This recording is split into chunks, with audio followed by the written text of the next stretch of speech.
Good morning, everyone. Jason Kaz, owner of LowPriceGuns.com in Bellevue. We appreciate you being here and sharing this. I want to start from the beginning, though. You know, you, like many people, saw this scene here, this shooting unfolding at that high school. You have a 7-year-old daughter. Yes. So that's what prompted you to make a decision like the one the anchors just talked about. That was part of it. Yeah. What was going through your mind? You know, you're a gun shop owner. A school shooting happens. The first thing everybody talks about is gun control. Right. Well, I woke up and I just got to thinking about something needs to happen, and nobody's got a solution so far that has worked, and both sides are kind of disagreeing with the other side, and I've got some ideas.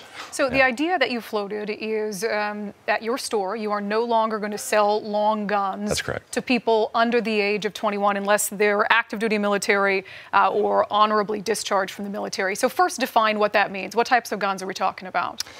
Long guns are shotguns, rifles, and AR-15s fall in that category. It's anything with a 16-inch barrel or longer is a long gun. And currently, in this state, you have to be 21 to buy a handgun, and there's a check done that's FBI and state. And right now, with the long guns, there's FBI and there's no state check. And then there's the age issue of 18. Right now, you can buy a long gun. I'm pushing that policy in my store to be 21 currently right now, except if you're active military or you're honorably discharged. So talk about some of the backlash that you face. We're seeing video you here at your store. We've visited it now a couple times. What have you heard people say or write online? Online's been a lot different than in the store. How so? Yeah, online has been, I've gotten a lot of hate, a lot of emails and people resisting from the gun side, which is my side. They just don't understand, because what's happened is, you know, look at our country in the last 2 years. There's so much division. And the division has further separated us on every issue.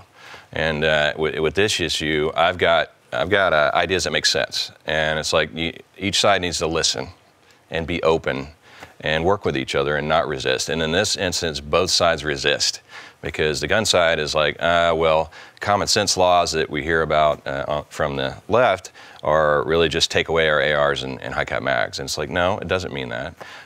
Let's look at what some solutions are that make sense, and that is, I've offered a solution that makes sense. Let's raise the age up, and that would be a trade from protecting my rights to own an AR and high-cap mags, because that's what the right side wants. The left side wants better enforcement of, you got 18, 19, 20-year-olds that are out there, you know, recently these two 19-year-olds did this, one in Issaquah here and then the one in Florida, and it's like, I woke up that morning and I'm like, they're too young to have these guns unless they have had military training. So where do you go from here? You did get a call, and we've been talking about the negative backlash, but we have heard, and I know you have heard from some gun shop owners who say they're going to do this as well. Can you talk about some of those conversations you've had? Yeah, I got a call yesterday after it aired, and it was a guy in Tacoma that owns a shop, and he says, I'm going to do the same policy. And he's like, I want to work with you to help write a bill that puts all this together so we can move forward.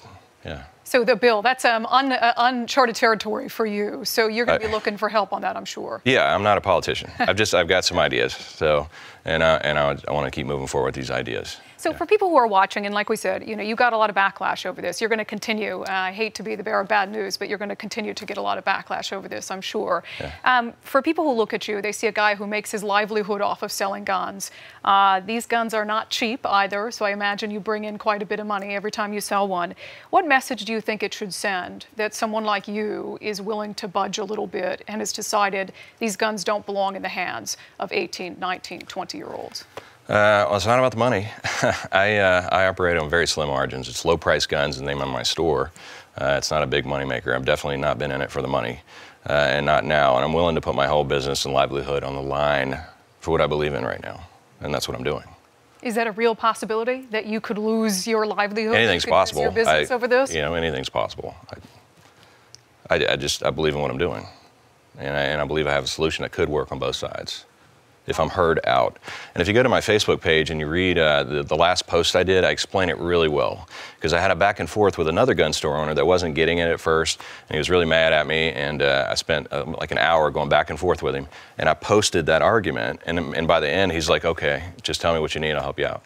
So I would suggest to readers, go, if you're anti right now, go read that and and then come back and we'll look at it again. All right, Jason Kaz, the debate is not over. Far from it. We're going to be following whatever it is that you decide to do to this end, and the debate certainly, because there's going to be a lot of it. We appreciate you being here. Thank you. Sharing your story.